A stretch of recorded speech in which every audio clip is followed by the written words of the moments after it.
The rapid acceleration of artificial intelligence continues to reshape the landscape of modern business, forcing entrepreneurs and established leaders to get on board or get left behind. This year, Forbes had the opportunity to sit down with many founders in the space to learn about bleeding-edge advancements in AI and how they're adapting. Here are 5 of their insights. If you'd like to watch the full videos, we'll link them in the description below. 2025 confirmed that the AI boom is going to need a massive infrastructure build-out, financed by huge amounts of capital. Demand for large language models is growing, but the only way the companies building AI will truly be able to scale up is vastly more compute power that is currently available. This year, Forbes visited the headquarters of CoreWeave, which operates some 33 data centers across the US. Our reporters went to Abilene, Texas, where CoreWeave is building a massive data center for OpenAI called Project Stargate. CoreWeave CEO and co-founder Michael Entrader created a clever but risky way to raise the many billions required to build such large projects: loans backed by the very chips it sells access to. CEO Michael Entrader, who's 56, is now worth $6.7 billion as of September 1st, landing him on the Forbes 400 list of the richest Americans for the first time. Co-founders Brannon McBee and Peter Solanke, as well as early investor and board member Jack Kogan, are also new billionaires thanks to CoreWeave. NVIDIA has been a significant partner for CoreWeave, and CoreWeave CEO describes the relationship as highly symbiotic, though not equal. CoreWeave buys NVIDIA's chips. NVIDIA is also a customer of CoreWeave and has agreed to buy CoreWeave's unused capacity through 2032 in an agreement that's currently worth about $6 billion, but subject to change. NVIDIA also invested some $350 million into CoreWeave, and that investment is now worth around $2.5 billion.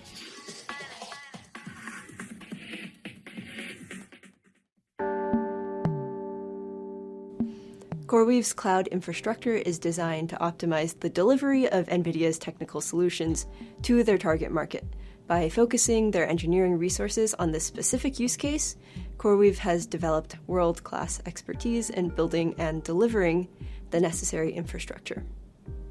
That's also been dependent on their ability to finance it all, since GPUs and giant data center builds are extremely expensive.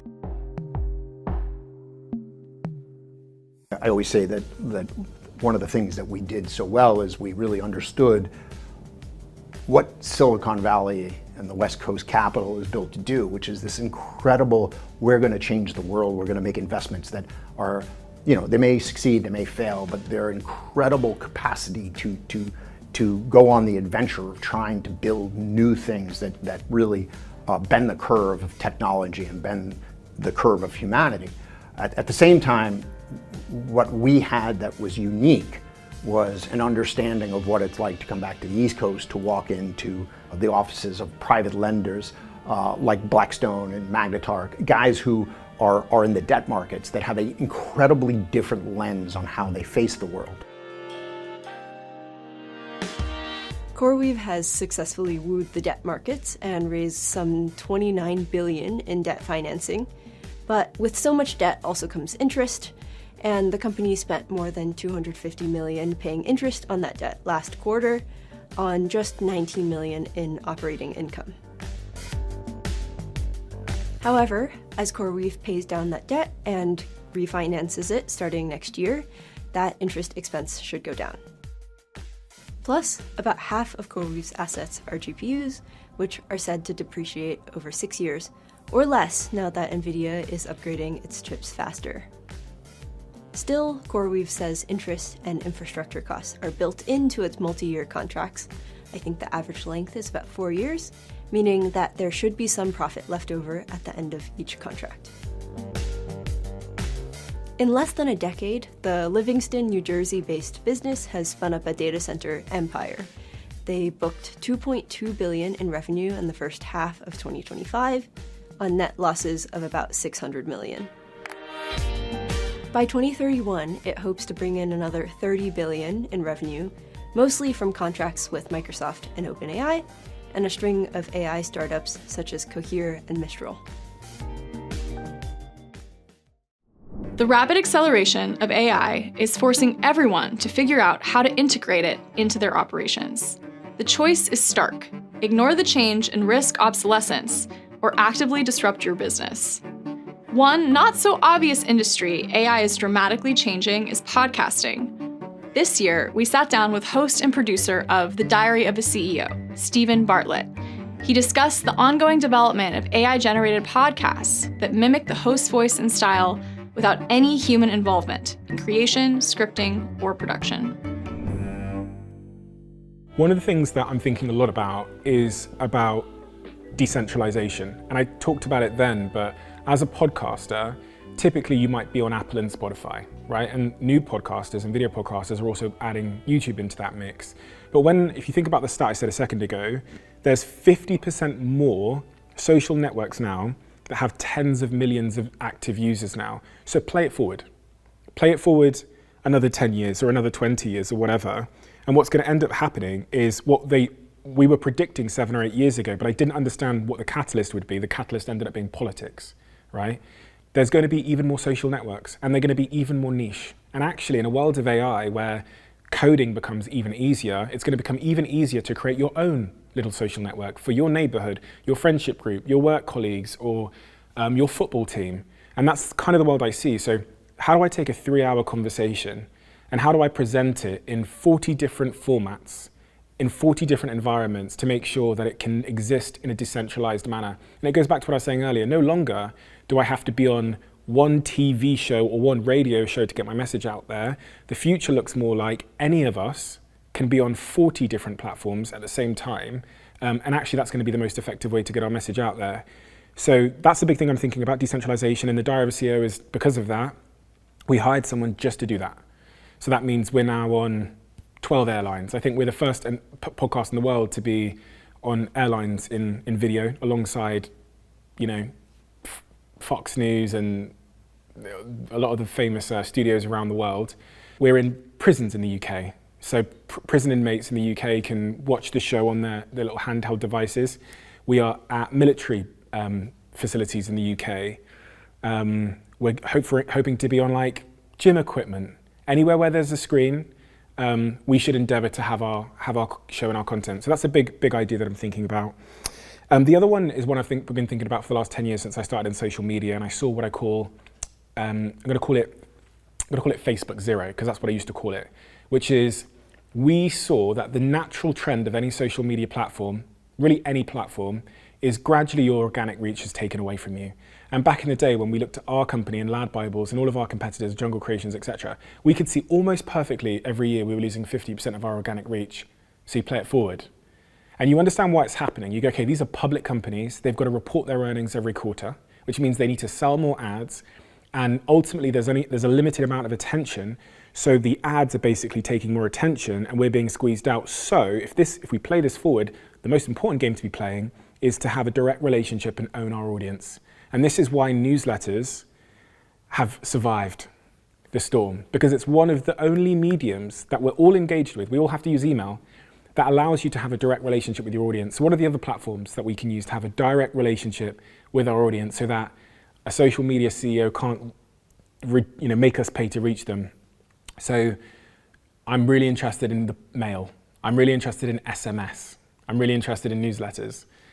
I'm thinking a lot about AI and the radical impact that can have on podcasts. Because there's really 3 core components to building a good podcast. There's the voice element, there's the script or the content you could say, and then there's how do you grow it, right? So it's very difficult to grow a podcast in this day and age if you're not doing the video part.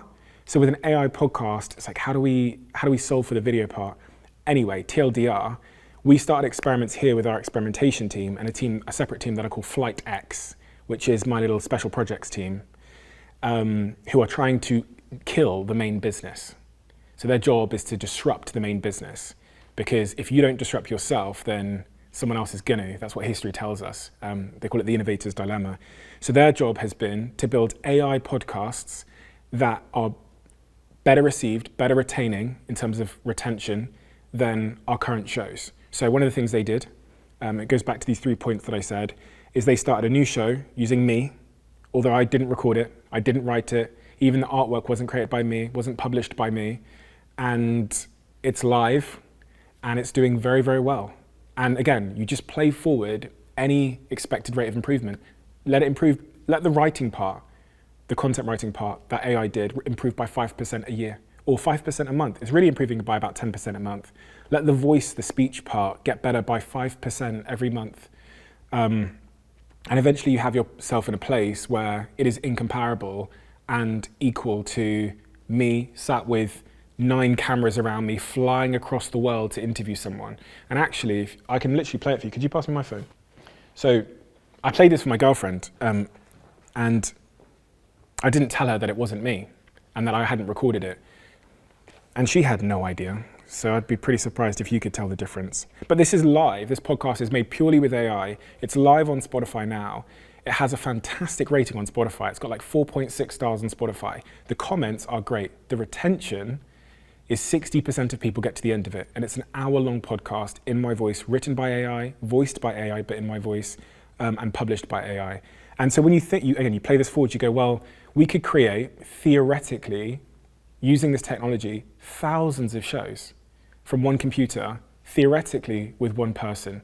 And these things always seem like they're never going to happen, but because new innovations, in many ways, they start worse than the current dominant innovation. So when you think about the horse and car industry, the reason why every horse CEO back in the 1800s dismissed the cars was because they were way more expensive, way slower. There was a law called the red flag law where you had to walk in front of it with a red flag. They broke down all the time. So people dismissed it and said it will never get there. But the key thing to look at in these moments is the rate of improvement. How much more can Steve Bartlett improve as a human host? Not much.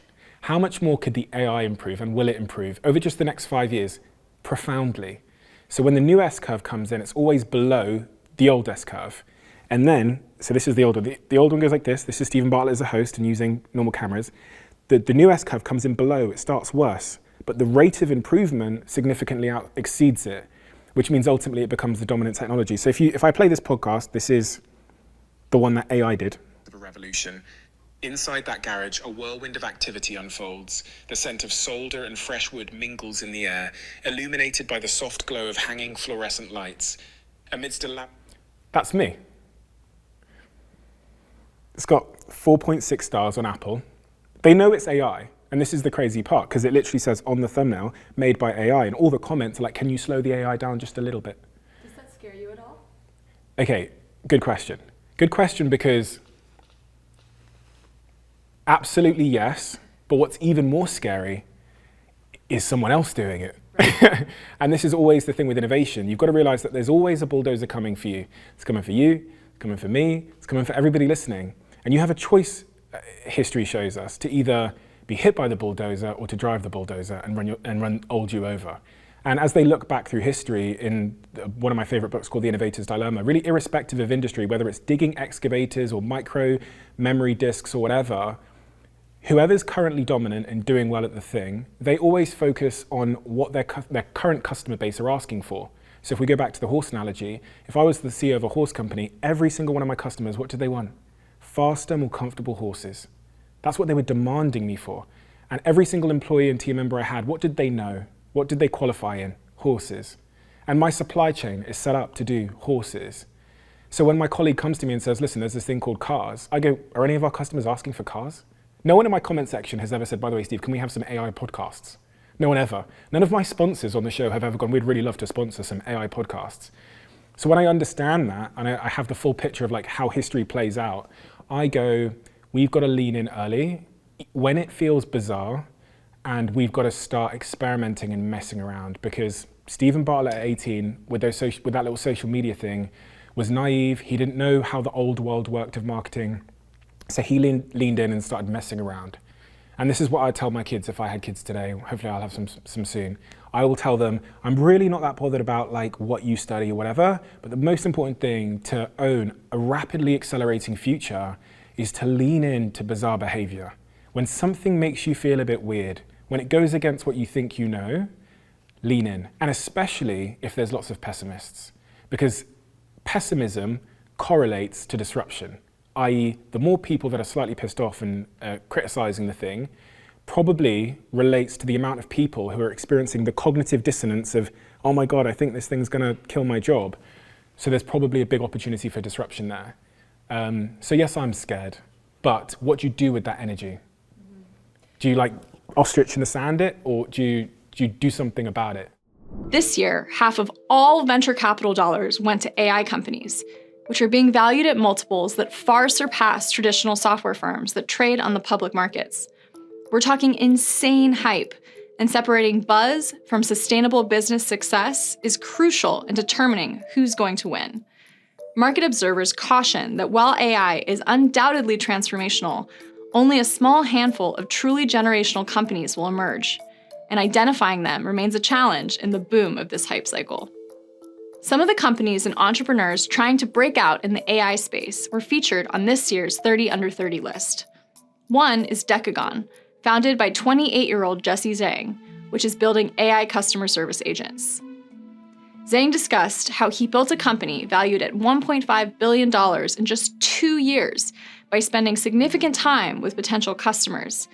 That led him to realize that a huge cost for many companies is customer service. So he decided to use AI to build conversational agents that can do things like manage bookings, cancel orders, and change passwords. Are you staying focused on, customer service, customer support, or do you think Decagon would branch out of that at some point?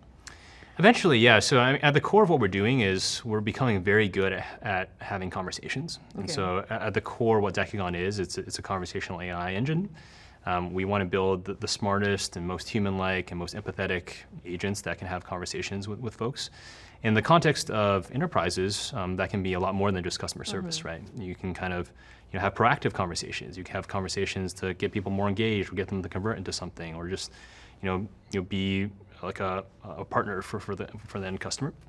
And that's really exciting. I mean, that's where we're going ultimately. I think customer service is the best first starting point, and we have very high conviction in that now, because it's the use case where people are just like, oh yeah, I get it. Like I'm spending 50 million right now. With Decagon, I can spend 10 million. So it's great.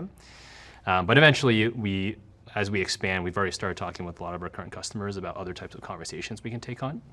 And that's ultimately where we think the industry is going. Do you have your own models that you're training, or are you working with OpenAI or Anthropic or something like that? It's a mix of both. Okay. So we are in the layer of the tech stack called the application layer, and so that's the sort of final layer that's actually solving business problems or interacting with users. And generally, people in the application layer like us need to be model agnostic, and so you have to use Anthropic, use OpenAI, use Google, and fine-tune your own models.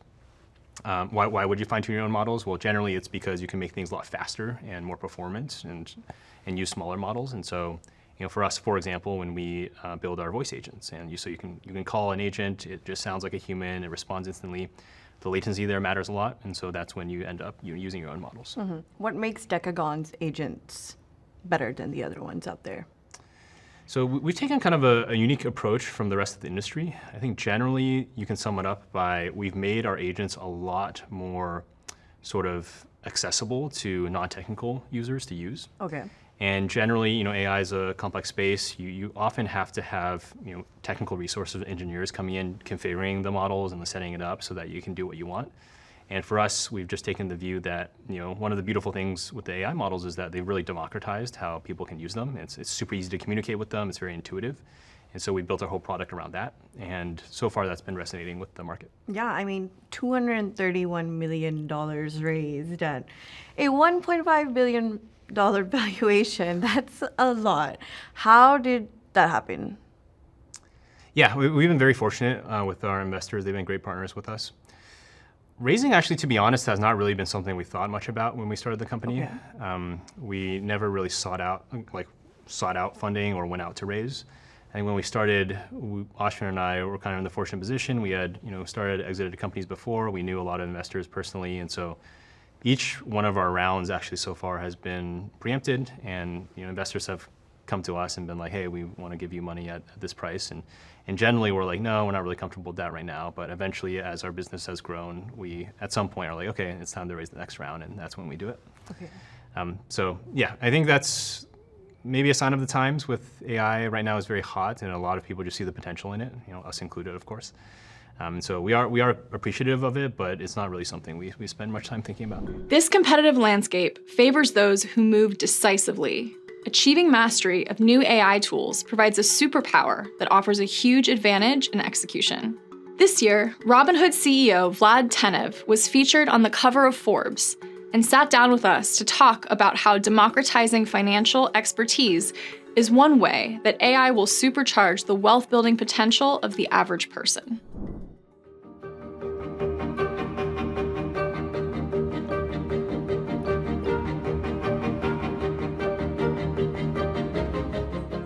I think AI will have a profound effect on every industry, but particularly the financial industry. I think to get a sense of what the impact could be near term, you just have to look at what wealthy, high net worth individuals have access to. Right now, if you're a high net worth individual, you basically have a team of experts that are at your disposal to help you with all of your financial needs. So estate planning, will and trust, retirement, financial advisory, budgeting. You get the best that the world has to offer in financial advice. I think one thing that AI will do is both lower the cost of that and also make it accessible to pretty much everyone. It'll lower the cost of that to close to the cost of software, and in doing so, make it available to the mass market. One really big example of something that is not accessible to the mass market, or if it is, it's at a cost-prohibitive price point, is multi-generational estate planning. Just thinking through what's going to happen to your finances upon retirement, or how it's handed down to your children. This is something that right now you have to talk to a team of experts, lawyers, advisors, and so most people just don't really do it. And it ends up getting into a very complex process when you're very old, very late in life.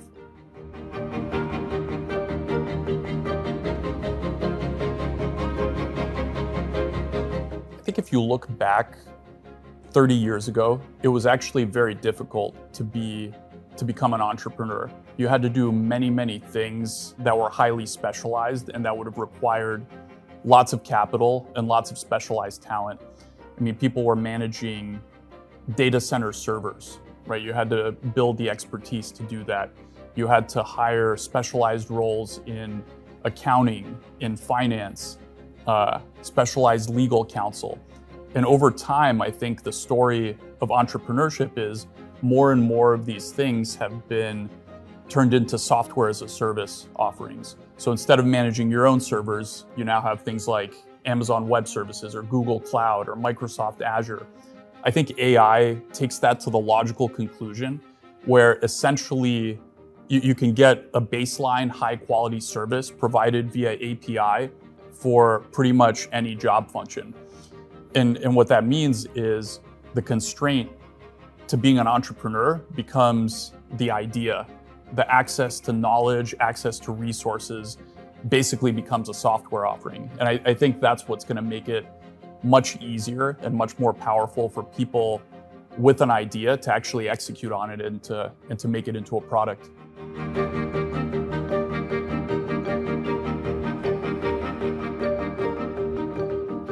I think that I see humans taking on roles that are more akin to entrepreneurs today.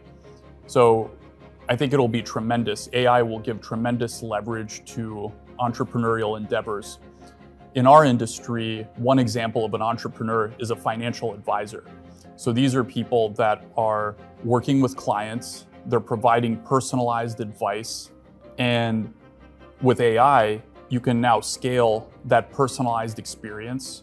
And rather than serving 100 people, you can serve 1,000, maybe 10,000 people. And so in the same way that it's optimizing what big companies like Robinhood can do with customer service and engineering, small independent advisors can now go from serving tens, maybe hundreds of customers with a highly personalized degree of service. With some of these new AI tools, they can go from serving hundreds to thousands or perhaps more.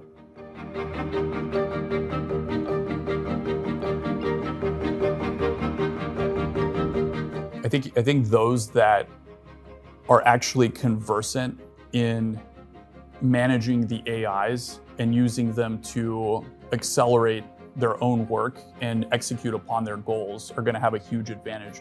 In the same way that, if you were back in the 80s and you were an accountant and you were one of the first to actually use computers to do your accounting or your budgeting, it was a superpower. You had a huge advantage relative to everyone else.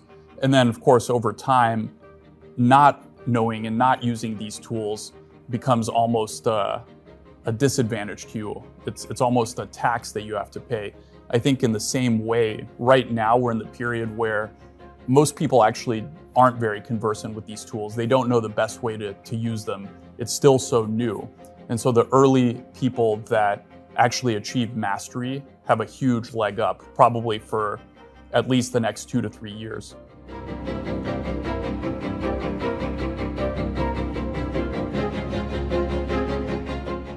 Robinhood's adoption of AI has sort of gone through 3 phases. So the first is using AI to augment internal operations. So for example, you have a certain process, within one of the teams, engineering or customer service or even finance, and those folks are now using AI to accelerate the rate of their work. We started doing this about 3 years ago, using large language models, but to some degree we were doing it even before with more specialized things. The second stage is customer-facing co-pilots. So basically things that can enhance a customer's existing workflow. And you started to see some of these things roll out in the form of Robinhood Cortex, News Digests, Stock Digests, and Options Trade Builder, which we announced at our Gold event. I think the third stage is what I call autonomous financial agents. So you can think of this as AI performing the entire end-to-end process of what a sophisticated financial professional or a Wharton-trained expert would have been able to do. And I think we're doing some of those things in customer service and in other areas, but I think that's going to be the place where you see the biggest sort of like wow moments and experiences that really couldn't be delivered to the mass market because these financial professionals that have delivered them have been very costly, and so only the high net worth could have afforded them. I think that's going to change in the next few years with AI. The societal adoption of AI presents complex legal and ethical challenges. Companies deploying AI-powered surveillance technologies are navigating a patchwork of laws and facing heightened scrutiny regarding data custody and living up to public safety promises. In an interview with Forbes senior writer Thomas Brewster this year, the CEO of Flock Safety, Garrett Langley, detailed the difficulty of adhering to rapidly evolving legislation. I've spoken to a number of police officers who have raised the issue themselves across California, in Washington too. A guy in Spokane, a lieutenant there, who said that as much as he uses Flock and likes Flock, its ALPR systems, the interoperability he wants for his real-time crime center isn't really going to happen if Flock keeps on the way it's doing and doesn't open the APIs the way he wants them to be open. What do you say to police who are worried about this? Yeah, I'd say look at the core of what we're trying to do is help our customers solve crime. So that's like our P0 mission that hasn't changed in the last 7 years. Now I think the nuance is pretty complicated, right? Because we have a job to maintain data integrity and to observe the law. And unlike, general data, in most states, LPR data in particular is governed by very specific laws that change state by state. And as a custodian in some states, like in California, we actually are responsible for doing certain things. Mm-hmm. As soon as that data leaves our system, the risk to us is still there. We have no control over meeting the law. And so we look at that and we go, look, how do we both give our customers what they feel they need while also protecting them and ourselves from unintentionally breaking the laws? I don't think anyone's intentionally going to break the law, but if you think about somewhere like California, we have to make sure the data never leaves the state of California. That's our job as the custodian of the data. We don't own the data, but we're the custodian, and we have to adhere by SB 34 just like our customer does. And there are other organizations that don't feel like they have to adhere to those legislations, but we're still at risk. I guess the argument from the other side will people will look at this and say, well, that also happens to benefit Flock's business as well, right? If you get locked into Flock products. Yeah, but I think to that point, we have multiple APIs that delivers what we think is the use case our customers need to solve crime. And so I think one of the cool things about Flock is like we love hearing from customers and hearing their problems and trying to solve them. And so in the case of whether it is a Peregrine or an Axon or Motorola, who's arguably our biggest competitor, we have a competitive product with every single line with Motorola, we work great with them because they understand as other operators of an LPR system that this data is very privileged from a legislation perspective. We can't just willy-nilly send it around. And so they look at that and go, great, these are reasonable APIs. They have similar APIs to us. So I think it'd be one thing if we were operating in isolation, but when you look at any other at-scale ALPR operator, which is really just two of us in America, it's us and Motorola, we have the exact same APIs. And that kind of tells you something. Okay. Moving out of the kind of corporate wars, looking at citizen projects where citizens concerned about the rise of Flock and Flock cameras going up everywhere and increased surveillance everywhere. There's an organization called DFlock who are semi-well known now, I guess, if you're interested in this stuff, who take a fairly aggressive approach in terms of counting the number of cameras and having a Discord channel where they talk about potential, activities to move against Flock and stop it expanding. What do you think of that organization and the way they go about their business? Yeah, so I think there's really two groups of activists. You've got organizations like the ACLU and the EFF who take an above-board approach to fight for their point of view. And thankfully, we live in a beautifully democratic, capitalistic country where we can fight in court. And I have a lot of respect for those groups because they have reasonable debates and we follow the law. And then unfortunately, there's terroristic organizations like DFlock, whose primary motivation is chaos. They are closer to Antifa than they are anything else. And that, I think, is unfortunate because we don't want chaos, or I don't want chaos. I like law and order. I like a society that has a bedrock of safety. So for those groups, I think it's just disappointing that they haven't chosen a more constructive mannerism to try to get what they want, which they have a right to have, but that's why we have a democratically elected process, right? Like we're not forcing Flock on anyone. Elected officials know that as a community, you want to be safe. As a family, you want to be safe. And Flock is the best way to create a safe community. I'm not sure DFlock would agree with the terroristic label that you put on them, but okay. From our many interviews with leaders in the AI space, we learned that beyond the code, AI's success hinges on building out infrastructure, discerning hype from generational businesses, and proactively addressing ethical and legal problems. Adaptation is not optional. Decisive execution is the new competitive superpower.